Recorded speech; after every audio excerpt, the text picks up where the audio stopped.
তুমি তোমার রবের কোন কোন অবদানকে অস্বীকার করবে। সূরাটার নাম হলো সূরা রহমান। সেই রহমানের শুরুতে আল্লাহ রাব্বুল আলামিন বান্দাকে সুন্দর করে বুঝাই দিচ্ছেন, তার গুণবাচক নাম প্রয়োগ করে বলছেন আর রহমান আল্লামাল কুরআন খালাকাল ইনসানা আল্লামাহুল বায়ান আশ-শামসু ওয়াল কমারু বিহুসবান ওয়ান নাজমু ওয়াশ-শাজারু ইয়াসজুদান। জোরে বলুন আল্লাহু আকবার। তিনি রহমান, যিনি বান্দাকে কোরআন শিক্ষা দিয়েছেন।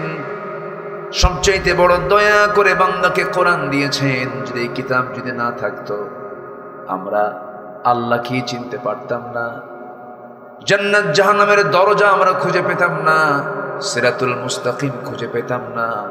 আল্লাহ রাব্বুল আলামিন এই কিতাবটা আমাকে আপনাকে দয়া করে দিয়েছেন, এই জন্য বান্দা যেন এই কিতাব দেখে দেখে বান্দা যেন জান্নাতের রাস্তাগুলো বের করে নিতে পারে। কোনটা জান্নাতের রাস্তা এটা যেন খুঁজে বের করতে পারে। এটা এমন একটা জানালা, যে জানালায় চোখ রাখলে জান্নাত এবং জাহান্নামের দৃশ্য সব আল্লাহ পাকের মধ্যে তুলে ধরেছেন। জোরে বলে সুবহানাল্লাহ। কোনো কিছু বাদ পড়েনি এর মধ্যে। তো আমি শুরুতেই একটা সাবজেক্ট আমি বলে দিচ্ছি। আমরা যে বিষয়ে কথা বলতে চাই সেটা হলো, আমাদের সবচেয়ে বড় চ্যালেঞ্জ হলো কোনো ক্রমেই জাহান্নামে যাওয়া যাবে না। আমরা সবাই কোথায় যেতে চাই বলেন তো? এই মিস হলে বড় ধরা খেয়ে যাব আমরা। যদি জান্নাত মিস হয় চরম বেকায়দা হয়ে যাবে, চরম ধরা খেতে হবে। দুনিয়াতে কিছু মিষ্টি হলে না হয় পরে পুনরুদ্ধার হতে পারে, ক্ষণিক জীবন পার হয়েই গেল। কিন্তু আখিরাতে গিয়ে যদি জান্নাত যদি হাতছাড়া হয়, এর চাইতে বড় লস বান্দার জীবনে আর হতে পারে? আসতে হতে পারে? তাহলে এখন প্রশ্ন হলো, জাহান্নামী তো অধিকাংশ লোকগুলোই জাহান্নামী হয়ে যাবে। আল্লাহ রাব্বুল আলামিন সুন্দর করে এক জায়গায় ক্লিয়ার করে বলছেন, ওয়ালাকাদ যারানা লিজাহান্নামা কাসীরাম মিনাল জিন্নি ওয়াল ইনস লাহুম কুলুবুন লা ইয়াফকাহুনা বিহা ওয়া লাহুম আ'য়ুনুন লা ইউবসিরুনা বিহা ওয়া লাহুম আযানুন লা ইয়াসমাউনা বিহা উলাইকা কাল আনআমি বাল হুম আদাল। জোরে বলুন আল্লাহু আকবার। আমি অধিকাংশ জিন এবং ইনসানকে সৃষ্টি করেছি জাহান্নামের জন্য, যাদের চোখ আছে দেখে না, কান আছে শোনে না, অন্তর আছে বোঝে না। এরা চতুষ্পদ জন্তু অথবা তার চাইতে নিকৃষ্ট ঘোষণাকার। আসতে বলবেন না কার? এখন প্রশ্ন হলো, অধিকাংশকে আল্লাহ পাক সৃষ্টি করেছেন জাহান্নামের জন্য। তাহলে আল্লাহ জানেন যে অধিকাংশ বান্দা জাহান্নামে যাবে। তাহলে বান্দা যে জাহান্নামে যাবে, এই বান্দা জাহান্নামে যাওয়ার পেছনে দোষ কার? বান্দার না আল্লাহর? আল্লাহর। ভালো করে কন, কি বললেন আপনারা? আল্লাহর না তো। এখানে বড় একজন চিকিৎসক বসে আছেন, উনি খুব ব্যস্ত মানুষ, ওনাকে পাইলেন কেন? ডাক্তার যে কত বড় একটা, মানে ওনাদের কোনো ঘুম নাই তো, 24 ঘন্টা ফোন খোলা রাখতে হবে। মাঝে মাঝে কি বলে, যারা পেশেন্ট যারা, তাদের ধমকও খাওয়া লাগে। সিরিয়াস তো, মানে এটা একটা এমন একটা পেশা, এটা এমন একটা কাজ, নিজস্ব যে একটা স্বাধীনতা নিয়ে যে আপনি চলবেন, এটা পারবেন না। মানবতায় আপনি আটকে যাবেন। রোগী পেশেন্ট কি করবেন? উপায় তো নেই। এত ব্যস্ততার মধ্যেও তিনি আসতে পেরেছেন। বলি আলহামদুলিল্লাহ, জোরে বলি আলহামদুলিল্লাহ। আমি দেখেছি চিকিৎসকরা কখনো নাস্তিক হয় না। চিকিৎসকরা আল্লাহওয়ালা হয়, তারা পজিটিভ থাকে আল্লাহর ব্যাপারে, আলহামদুলিল্লাহ বলে। কিন্তু ওয়াশ-শুআরা, সূরা শুআরা নামে একটা সূরা আছে, ওয়াশ-শুআরা ইয়াত্তাবিউহুমুল গাবুন, যারা কবি সাহিত্যিক একটা পাগলা হয়। এরা কি হয় বলেন তো? এটা পাগলা হয়, একটু আল্লাহরে নিয়ে মাঝে মাঝে উল্টো পাল্টাও হয়। মানে কবিদের মধ্যে এই পথভ্রষ্টতা একটু বেশি স্থান পায়। কিন্তু যারা বিজ্ঞানী হয়, যারা ডাক্তার হয়, তাদের চোখে পানি চলে আসে। কেমনে সম্ভব? তারা সবকিছু প্র্যাকটিক্যাল দেখে তো, দেখার কারণে তাদের দিলটা নরম থাকে, তারা এমনি বলে ফেলে লা ইলাহা ইল্লাল্লাহ। তাদের জিকিরও হয়, তাদের ফিকিরও হয়, একটু পরে আসতেছে। তাহলে আমাকে আপনাকে যেমন করি হোক জান্নাত খুঁজে বের করতেই হবে। জান্নাতের লাইন আমি যদি না খুঁজে পাই তাহলে আমি বড় ধরা খেয়ে যাব, বড় বিপদে পড়ে যাব সেই দিন, যেদিন কেউ কারো কোনো উপকারে আসবে না। সবাই সবাইকে নিয়ে ব্যস্ত থাকবে, ভুলে যাবে সবকিছু। এমনকি মা পর্যন্ত তার সন্তানকে পরিচয় দিতে অস্বীকার করবে, বলবে যে আমি চিনি না। এত কঠিন একটি মুহূর্ত সবার জীবনের সামনে আসে না নাই বলুন তো? আচ্ছা, একটা বিষয় কিন্তু বলা হয়নি, বান্দা জাহান্নামে যাবে বান্দার দোষে। একটা ছাত্রকে শিক্ষক পড়ান, ক্লাসে আসে বসে, শিক্ষক কিন্তু জানেন এই ছাত্রটা আমার কি রেজাল্ট করবে, ফেল করবে না পাশ করবে। যে ছাত্র ফেল করবে তাও তিনি জানেন, যে ছাত্র পাশ করবে তাও তিনি জানেন। কিন্তু ছাত্র যে ফেল করবে এটা কি শিক্ষকের দোষ না ছাত্রের দোষ? ছাত্রের দোষ। কিন্তু শিক্ষক জানেন ওর আমল কি, ওর শিক্ষার হালতটা কি, এর জন্য কি আপনি শিক্ষককে দোষ দিতে পারবেন? আল্লাহ জানেন কোন বান্দা জাহান্নামে যাবে, কিন্তু এই দায় আপনি আল্লাহকে দিতে পারবেন না। কারণ আল্লাহ পাক আপনাকে স্বাধীনতা দিয়ে দিয়েছেন, আপনাকে মুক্ত করে দিয়েছেন। এটা ভালো, এটা খারাপ, বিবেকবান হওয়ার জন্য বলেছেন, উলুল আলবাব হতে বলেছেন, চিন্তাশীল হতে বলেছেন, গবেষণা করতে বলেছেন। আল্লাহ রাব্বুল আলামিন বলেন উলুল আলবাব কারা, বিবেকবান কারা? আল্লাহ রাব্বুল আলামিন সুন্দর করে বলেছেন, ইন্না ফি খালকিস সামাওয়াতি ওয়াল আরদি ওয়া ইখতিলাফিল লাইলি ওয়ান নাহার লাআয়াতিল লিউলিল আলবাব। আসমান সৃষ্টিতে, জমিন সৃষ্টিতে, দিন এবং রাতের আবর্তনে যারা চক্ষুষ্মান, যারা বিবেকবান, তাদের জন্য বহু শিক্ষা রয়েছে। উলুল আলবাব তো তারাই, বিবেকবান তো তারাই যারা আল্লাহকে স্মরণ করে দাঁড়িয়ে বসে শয়ন স্বপনে এবং ফিকির করে আল্লাহর সৃষ্টিগুলো নিয়ে শেষ পর্যন্ত বলে, আল্লাহ যা সৃষ্টি করেছ কোনোটাই তুমি অবান্তর সৃষ্টি করো নাই। জোরে বলি সুবহানাল্লাহ। তাহলে মানুষ কি হবে? চিন্তাহীন না চিন্তাশীল? বিবেকহীন না বিবেকবান? যার বিবেক নাই, যার চিন্তা নেই, ও মানুষই না, ওর মধ্যে ঈমানও থাকতে পারে না। তাহলে জাহান্নাম থেকে বাঁচতে হবে আমাকে আপনাকে। কোরআনকে বলুন, কোরআন তুই বলে দাও তো জাহান্নামে যাওয়ার কারণগুলো কি কি, সেইগুলো আমরা বাদ দেব। কোরআন একাধিক জায়গায় বলে দিচ্ছে। দুটো আয়াত, দুটো জায়গা থেকে আমি কথা বলবো আজকে। একটা হলো সূরা মুদ্দাসসির, আর একটা হলো সূরা মারিয়াম। দুই জায়গায় জাহান্নামে যাওয়ার কারণগুলো আল্লাহ রাব্বুল আলামিন তুলে ধরেছেন। আল্লাহ রাব্বুল আলামিন বলেন, আনিল মুজরিমিনা মা সালাকাকুম ফি সাকার ক্বালু লাম নাকু মিনাল মুসাল্লিন ওয়া লাম নাকু নুতঈমুল মিসকিনা ওয়া কুন্না নাখুযু মা'আল খায়িদিন ওয়া কুন্না নুকাযযিবু বিয়াউমিদ্দিন হাত্তা أتانا اليقين فما تنفعهم شفاعة الشافعين জোরে বলুন আল্লাহু আকবার। ও মুজরিমরা, ও পাপীরা, আজকে তোমরা জাহান্নামে কেন? আল্লাহ বলবেন জাহান্নামীদেরকে, তোমরা আজকে সাকার নামক দোজখে কেন? সাকার একটা দোজখের নাম। জাহান্নাম মোট 7টা। জাহান্নাম মোট কয়টা বলেন? 7টা। জাহান্নামগুলো এত ভয়ঙ্কর, এত ভয়ঙ্কর জাহান্নাম, এত সিরিয়াস জায়গায়। এই যে সূর্য আমরা দেখতে পাই, সূর্যের কিন্তু আভ্যন্তরীণ তাপমাত্রা হলো 15 মিলিয়ন ডিগ্রি সেলসিয়াস। কেউ তো আল্লাহু আকবার বললে, কত মিলিয়ন? 15 মিলিয়ন ডিগ্রি সেলসিয়াস যার তাপমাত্রা। কত দূরে থাকলে পরে এখানে তাপমাত্রা আমরা পাচ্ছি 20, 25, 26, 28। অথচ আল্লাহ রাব্বুল আলামিন এই সূর্যটা কত দূরে রেখে দিয়েছেন। এই বিশাল আকৃতির এই সূর্যটা দিয়ে আল্লাহ রাব্বুল আলামিন পৃথিবীকে আলোকিত করেছেন। এই সূর্য যদি জাহান্নামের মুখে যদি ছেড়ে দেওয়া হয়, বাচ্চার মুখে চকলেট দিলে পরে নিমিষেই যেমন হেরে যায়, নিঃশেষ হয়ে যায়, জাহান্নামের মুখে যদি সূর্যটাকে যদি ছেড়ে দেওয়া হয়, নিমেষের মধ্যে সূর্য জাহান্নামের মধ্যে হেরে যাবে। এত ভয়ঙ্কর জাহান্নাম। এর মধ্যে একটা দরজা হলো সাকার। তোমরা আজকে সাকারে কেন?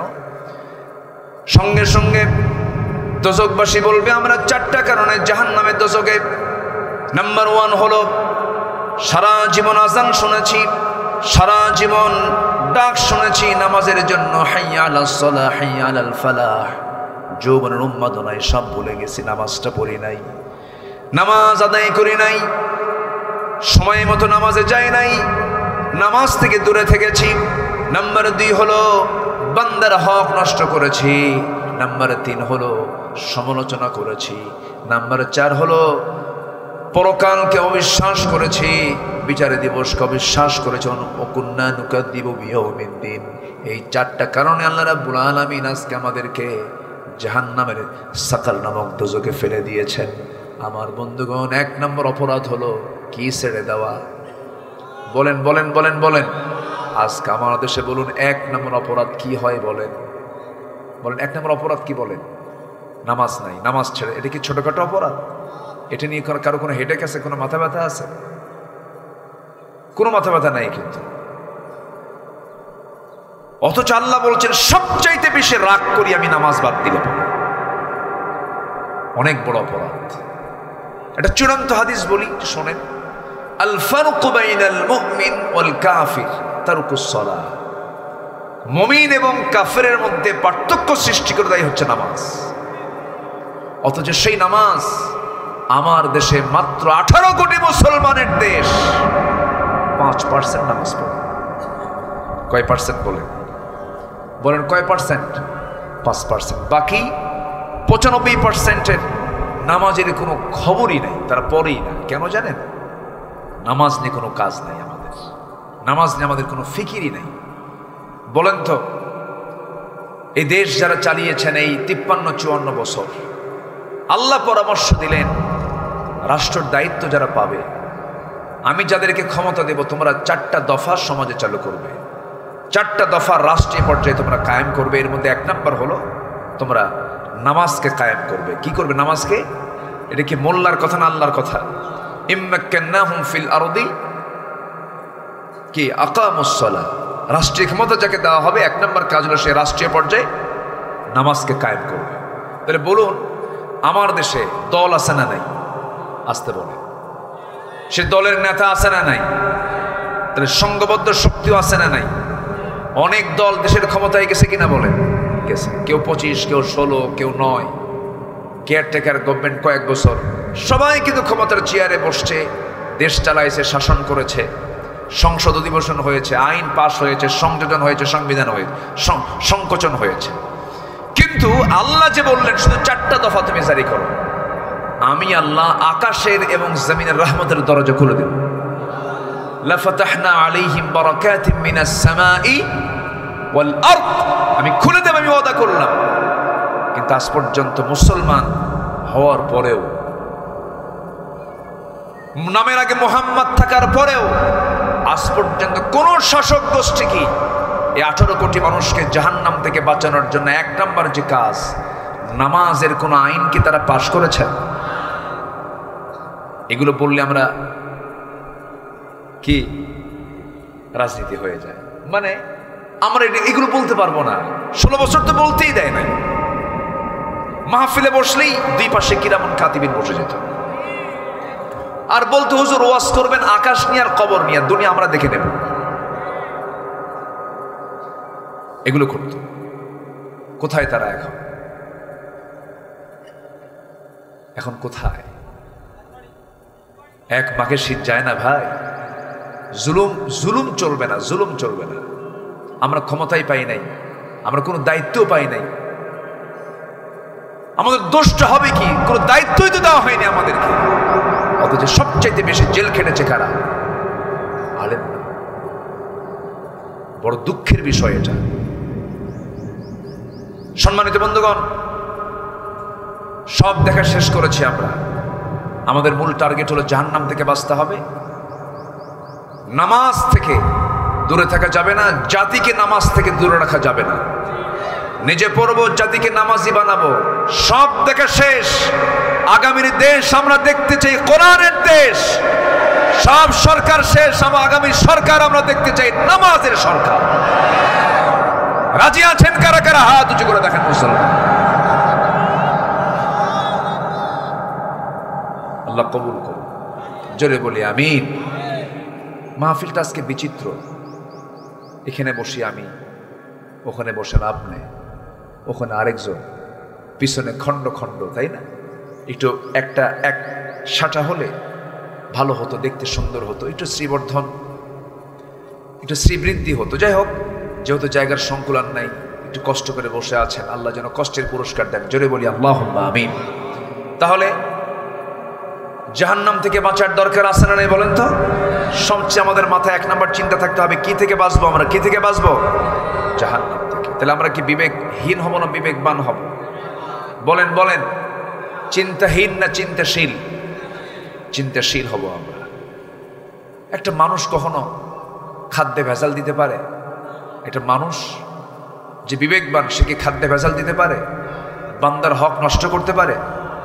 বিধবা ভাতার একটা সিস্টেম চালু আছে আমার দেশে, ভালো, এটা অত্যন্ত ভালো উদ্যোগ। এটা বয়স্ক ভাতা, বিধবা ভাতা, ভালো এটা। কিন্তু বিধবা ভাতার তালিকায় হলো 1 নম্বর চেয়ারম্যানের বউ। এগুলো গেছে, কিন্তু আপনার মন খারাপ করে, আমি আপনারা কই নাই, কিন্তু এমনি জাস্ট একটা এজ এ এক্সাম্পল। কোথায় যাবেন আপনি? আমরা মানে ক্রাইম করতে করতে, তুমি দুর্নীতি করছো, দেশি টাকাগুলো রাখো, সব টাকাগুলো দেশ থেকে পাচার করে দিলা। আর প্রবাসীরা কত কষ্ট করে রেমিটেন্স গুলো পাঠায়, আহারে কি ঘামটা ঝরায় প্রবাসীরা। মূর্খ মানুষ, তারা দেশকে আগায় দিয়েছে। কৃষকরা জমিতে খাটতে খাটতে চামড়া কালো বানায় ফেলে দেশকে আগায় দিল।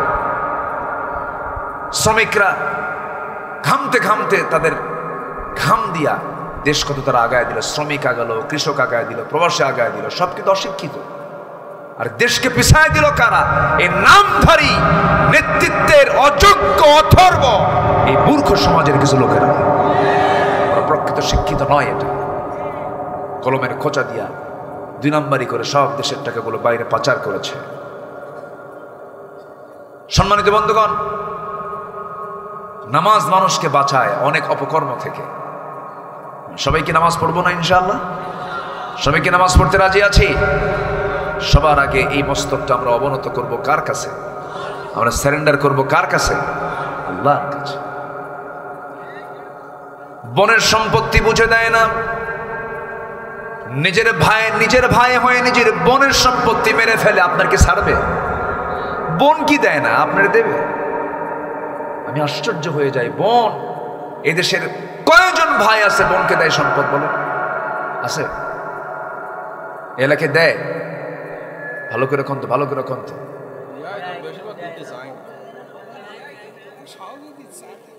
সহজে দিতে চায় না, খুব বেকার। বোন আসলেই চেহারা কালো বানায় ফেলে। বোন আসছে হলো ভাইয়ের বাড়ি না বাপের বাড়ি? আসতে কম বলেন, ভাইয়ের বাড়ি না বাপের বাড়ি? সে যদি বোন না হয়, যদি ভাই হতো, সে কি বাড়ি ছাড়তো? মাথায় তো নেওয়া দরকার। বোন, সে চলে গেছে বলে এই বাড়ি তার না। বাপ মানে গেছে 1 যুগ, বোনকে সম্পত্তি বুঝায় দেয় না। ধানগুলো খায়, পুকুরের মাছগুলো খায়, আবার ওগুলো বেঁচে হজেও যায়। ওগুলো বেশি কোথায় যায়? কার সম্পত্তি? তো তুমি বোনের সম্পত্তি দিয়ে হজ করলে হজ হবে? আমার মায়েরা খুব খুশি, হুজুর ভালো করে রাখুন, ভাই কিছু বসে আছে, বলা দরকার। তো রাগ করতেছেন নাকি আপনারা? বোনকে দিতে চায় না সম্পদ, সম্পর্ক নষ্ট পর্যন্ত করে ফেলে। আবার কিছু টেকনিকও করে। কিছু ভাই আছে বোনকে মাঝে মাঝে দাওয়াত দেয়, বোন হিসেবে তো দাওয়াত দিতেই হবে, এটা আত্মীয়র হক।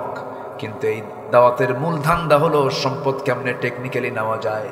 বোনকে দাওয়াত দেয়, সাদিক আলীর গোষ্ঠ, সাদিক আলীর মিষ্টি নিয়ে আসে। কোথায় যাবে এটা?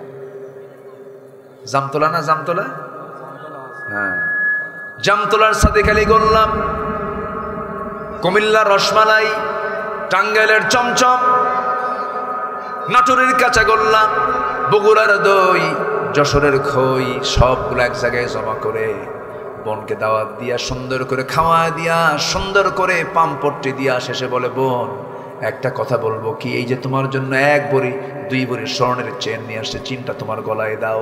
আর একটা কথা বলি বোন, রাগ করো না, অংশ নিল কিন্তু ধ্বংস হয়। দেখছেন কত বড় শয়তান। এতক্ষণ যা কিছু করছে ওর মূল লক্ষ্য হলো কি, সম্পত্তি মেরে খাওয়া, সম্পত্তি মেরে খাওয়া। এগুলো করা যাবে না, এগুলো বিবেকবানের কাজ নয়। ইমানদার চিট হবে না, ইমানদার প্রতারণা করবে না, ইমানদার আমানতের খেয়ানত করবে না, ইমানদার মিথ্যা সাক্ষী দেবে না, ইমানদার হিংসা করবে না, ইমানদার অহংকার করবে না, ইমানদার অন্যের দোষ খুঁজে বেড়াবে না, নিজের দোষটাকে খুঁজে বেড়ার চেষ্টা করবে। আমার বন্ধুগণ, আল্লাহ রাব্বুল আলামিন ইমানদারের গুণগুলো কি কি তাও সুন্দর করে সূরা মুমিনুন বলে দিয়েছেন, একটু পরে আসতেছি।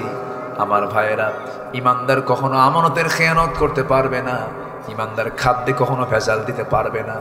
আমি একটা জিনিসের প্রতি আমার খুব লোভ কাজ করে, একটা খাবার আমি খুব পছন্দ করি, সেটা হলো খাবার, যদিও না বললে ভুল হবে, এটা পানীয় জিনিস। আল্লাহ রাব্বুল আলামিন এটাকে এত বরকতময় করেছেন, এই জিনিসটা খুব সুন্দরবনেই বেশি হয়, খুলনা অঞ্চলেই বেশি হয়। তার নাম কি? এই মাইক এরকম সোঁসো করে কেন মাঝে মাঝে? এই ছেলে পেলে এখানে নড়াচড়া করতেছে কেন? নড়াচড়া করতেছে কেন? ছেলে পেলেগুলো এক জায়গায় রাখেন। যে মধু কোথায় পাওয়া যায় বেশি বলেন তো? এটা হচ্ছে এই 55,000 বর্গ মাইলের মানুষের জন্য একটা স্পেশাল ফ্যাক্টরি মহান রব্বুল আলামিনের। জোরে বলি সুবহানাল্লাহ। এই দায়িত্ব কোন প্রাণীকে দিয়েছেন? কোন প্রাণীকে দিয়েছেন? মৌমাছিকে। আল্লাহ যদি এই মৌমাছিকে না দিয়ে যদি মানুষকে দিতেন তাহলে কি হতো বলেন তো?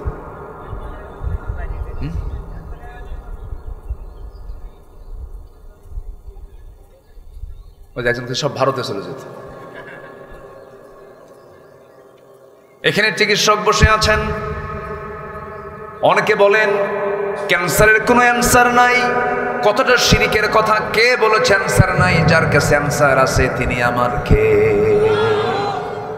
ক্যান্সারের রোগেও কিন্তু ভালো হয়ে যায়, ভালো হয় না? ভালো হয়। এমন কোন রোগ নাই যে রোগের চিকিৎসা নেই, অবশ্যই ভালো হবে। ভালো হবে না কেন? আমাকে আপনাকে ভালো হতে হবে। আপনি ক্যান্সারের রোগী এখনো আছেন?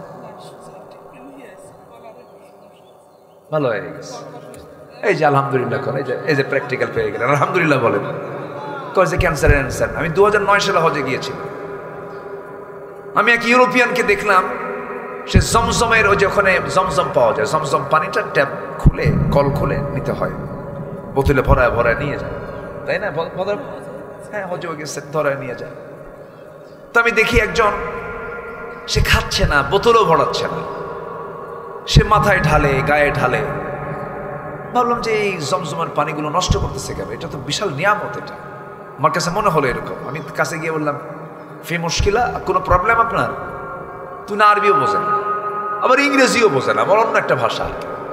তো আমি এখন ইশারা ইঙ্গিতে, বোবার মতো বলে না কথা, বোবার সাথে কথা বলা যায় না? বলা যায় তো। আল্লাহ পাক তো সবই দিয়েছেন মানুষকে। আমি তাকে বললাম, আপনি এগুলো করতেছেন কেন?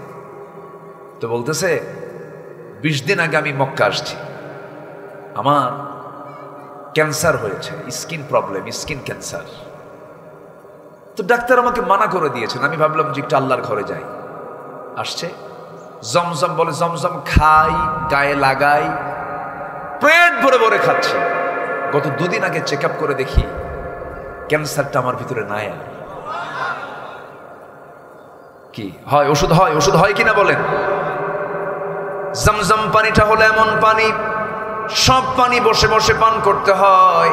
এই পানিটা রাসূল দাঁড়ায়া দাঁড়ায়া পান করেছেন আর দোয়া করেছেন, আল্লাহুম্মা ইন্নী আসআলুকা ইলমান নাফিআ ওয়া রিজকান ওয়াসিআ ওয়া শিফাআন মিন কুল্লি দাইন।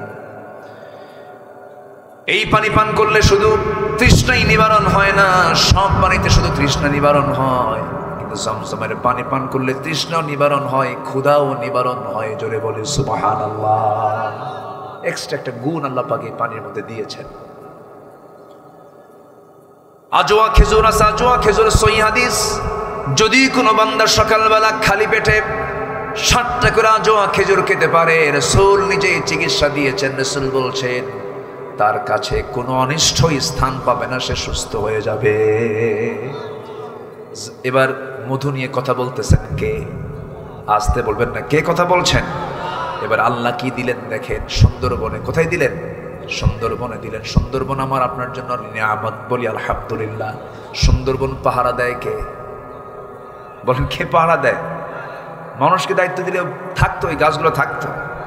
বন খেকো ওসমান হয়ে যেত, সব বন খেকো ওসমান হয়ে যেত। ইতিহাস যাদের জানা আছে, নাম বলা মাত্রই তো বোঝার কথা। আমার বন্ধুগণ, ওই মৌমাছিকে আল্লাহ রাব্বুল আলামিন ওই সুন্দরবনে পাঠায়া দিলেন, বনে বনে পাঠায়া দিলেন। বনে পাঠায়া দিয়া তাদের কহি দিলেন আল্লাহ রাব্বুল আলামিন যে তথ্যগুলো 3000 বছর আগে দিয়েছেন। অস্ট্রিয়ার একজন বিজ্ঞানী কার্ল ভন ফ্রিজ তার নাম। তিনি 1973 সালে মৌচাক এবং মৌমাছি নিয়ে গবেষণা করেছেন। একটা বইও তিনি লিখেছেন, দ্য ড্যান্সিং বিস। তিনি ওই বইয়ের মধ্যে 3টা তথ্য তিনি গবেষণা দিয়েছেন। এই 3টা তথ্য তিনি দিয়েছেন 73 সালে, আর এই 3টা তথ্য দিয়েছেন মহান রব্বুল আলামিন 3000 বছর আগে। মিলে গেছে, বিজ্ঞান যা বলেছে কোরআনের সঙ্গে তা মিলে গেছে। আমার বন্ধুগণ, কার্ল ভন ফ্রিজ বললেন, 1 নাম্বার, কোন পুরুষ মৌমাছি মৌচাকে থাকে না, মৌচাকে মধু আনে না। ফিমেল ওয়ার্কার বি, যেগুলো মহিলা মৌমাছি, তারা এগুলো কাজগুলো করে। মৌমাছি মধু সংগ্রহ করে মৌচাকে ভরায়। আল্লাহ রাব্বুল আলামিন 1500 বছর আগে বললেন, ওয়া আওহা রাব্বুকা ইলান নাহলি আনিত্তাখিযি মিনাল জিবালি বুয়ুতা। আনিত্তাখিযি মুয়ান্নাসের সিগা, স্ত্রীলিঙ্গের সিগা। এটা আলেম ওলামা যারা আছেন তারা বুঝতে পারছেন। আল্লাহ রাব্বুল আলামিন বলল, মহিলা মৌমাছি, রানী মৌমাছি, সুন্দর করে গাছের ডালে পাহাড়ের পাদদেশে বাসা বানাও। এত সুন্দর করে আগেই তথ্যটা দিয়েছেন তিনি, আমার কে বলেন? আল্লাহ। নাম্বার 2 হলো সেই কার্ল ভন ফ্রিজ তিনি প্রমাণ করলেন, কোন মৌমাছি, একটা কর্মী মৌমাছি যদি কোনো ফুলের বাগান বা উদ্যানের যদি কোনো খোঁজ পেয়ে যায়, সঙ্গে সঙ্গে সেখান থেকে সে গ্রুপ মেসেজ দেয়। কি মেসেজ দেয়? গ্রুপ মেসেজ দেয়, সবার কানে কানে সংবাদটা পৌঁছায় দেয়।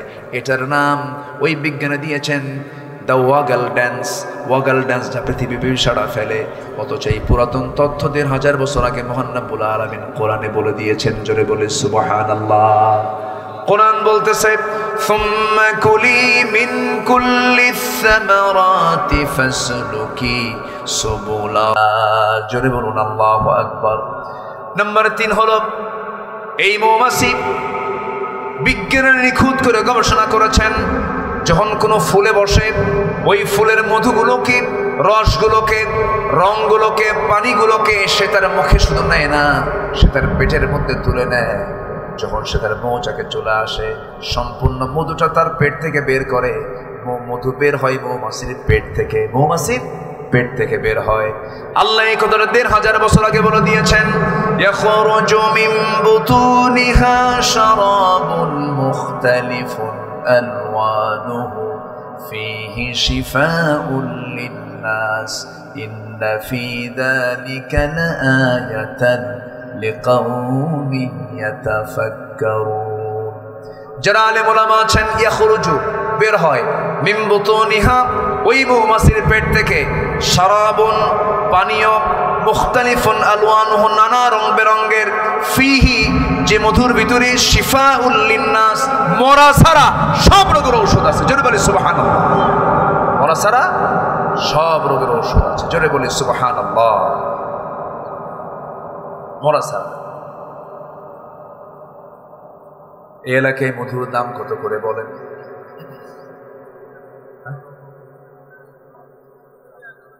ভালো মধু 1000 না, মনে হয় না, মনে হয় ওর মধ্যে কিছু ঢুকায়, মনে হয় আছে, কিছু আছে না, এরকম আছে, ঢুকানোর মধ্যে কিছু লোক আছে কিনা বলেন।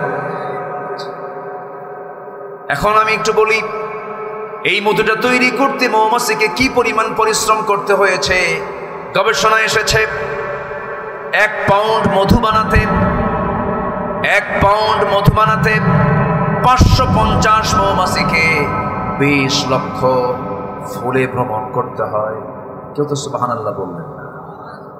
550 মৌমাছিকে 20 লক্ষ ফুলে তার ভ্রমণ করতে হয়। একটা মৌমাছিকে 80,000 কিলোমিটার পথ পাড়ি দিতে হয়। 80,000 কিলোমিটার পথ পাড়ি দিতে হয় একটা মৌমাছিকে। আরেকটা গবেষণায় আসছে প্রায় 14.5 লক্ষ কিলোমিটার পথ পাড়ি দেওয়ার পর একটা মৌমাছি 550 মৌমাছি মিলে 1 পণ মধু তারা মৌচাকে সংগ্রহ করতে পারে। 14.5 লক্ষ কিলোমিটার পথ অতিক্রম করা মানে গোটা পৃথিবীকে 3 বার প্রদক্ষিণ করা সম্ভব। এখন বলুন, এই মৌমাছির তৈরি করা মৌচাকের মধুতে যদি কেউ কিছু জীবাণু, কিছু যদি সেখানে ভেজাল ঢুকায় দেয়, মিষ্টির শিরা ঢুকায় দেয়, ভেজালি করে ফেলে, আমি তো মনে করি তার ফাঁসি একবার হওয়া দরকার না, বারবার হওয়া দরকার। কি আমি কি ভুল বলতেছি? চিন্তা করেন। আল্লাহ রাব্বুল আলামিন মৌমাছির নামে একটা সূরা নাযিল করেছেন, সূরাতুন নাহাল। সূরাতুন নাহাল একটা সূরার নাম দিয়েছেন মৌমাছি নামে। বিশাল ব্যাপার, অনেক তথ্য আছে, ঘন্টার পর ঘন্টা চলে যাবে, শেষ হবে না। এই বিষয়টা অনেক অনেক লম্বা, অনেক লম্বা, অনেক লং। চলমান গবেষণা এগুলো চলছে, এখন আপডেট চলছে, বিভিন্ন লাইব্রেরিতে এগুলো নিয়ে গবেষণা চলছে। মৌচাকের দরজায় এক ঝাঁক র্যাব, সীতা, কোবরার মতো অ্যাডমিনিস্ট্রেশন কিছু মৌমাছি থাকে, ওরা প্রশাসন চালায়। যদি কোনো কর্মী মৌমাছি মধু নিয়ে, ধুক্তি নিয়ে যদি তাদের পায়ে যদি কোনো ময়লা আবর্জনা থাকে, মধু নষ্ট হয়ে যাবে, মৌচাকে জীবাণু ঢুকে যাবে। এই জন্য করে কি, এই পুলিশ মৌমাছিগুলো সব এক জায়গায় হয়ে যেগুলো পায়ের মধ্যে ময়লা ঢুকতে চায়, এক কামড় মেরে তাকে দুনিয়া থেকে বিদায় করে। কেউ কি সুবহানাল্লাহ বলবেন না? তাও যেন মধু নষ্ট কেউ না করতে পারে। আমার বন্ধুগণ, আবার মৌচাকের ভিতরে নির্দিষ্ট একটা তাপমাত্রা আছে। মধুরকে ঠিক রাখার জন্য তার স্বাভাবিক তাপমাত্রা হলো 35 ডিগ্রি সেলসিয়াস। যদি এটা 40 ডিগ্রি সেলসিয়াস হয়ে যায়, মধুর কার্যকারিতা নষ্ট হবে। এটা ভেবে আল্লাহ রাব্বুল আলামিন মৌমাছিকে অর্ডার দিয়েছেন, তারা কি করে, সব মৌমাছি এক জায়গায় হয়ে যায়। 2টা পাখা তারা ঝাপটাতে থাকে, নড়াতে থাকে, নড়ায় নড়ায় করে কি ভিতরের বাতাসগুলো, গরম বাতাসগুলো বাইরে বের করে দেয়। যখন 35 ডিগ্রি সেলসিয়াস হয়ে যায় তখন তারা থেমে যায়। আবার যদি তাপমাত্রা নিম্নগামী হয়, নিচের দিকে চলে যায়, 30-এ চলে আসে, তখন পাখাটা উল্টা করে বাতাস দিয়ে দিয়ে ভিতরটা গরম করে ফেলে। জোরে বলে সুবহানাল্লাহ। আল্লাহ বলছেন, বান্দা আমি তোরে কত চেষ্টা করি তোকে ভালো রাখার জন্য, তোর খাবার দেই, তোর সমস্ত কিছু দায়িত্ব আমি নেই, মাথা থেকে পা পর্যন্ত সব দেখার দায়িত্ব আমার। আল্লাহু আকবার বলে। এনারা তো মানুষের গোটা দেহের মধ্যে যান, মাথা থেকে পা পর্যন্ত যা দেওয়া হয়েছে সম্পূর্ণ কার অবদান? সে আল্লাহ বলছেন, বান্দা তুই নামাজ পড়িস না? জি জি, না ঠিক আছে। আমি কি শেষ করে দেব? আলোচনা চালাবো? জোরে বলি ইনশাআল্লাহ। জিকির করি লা ইলাহা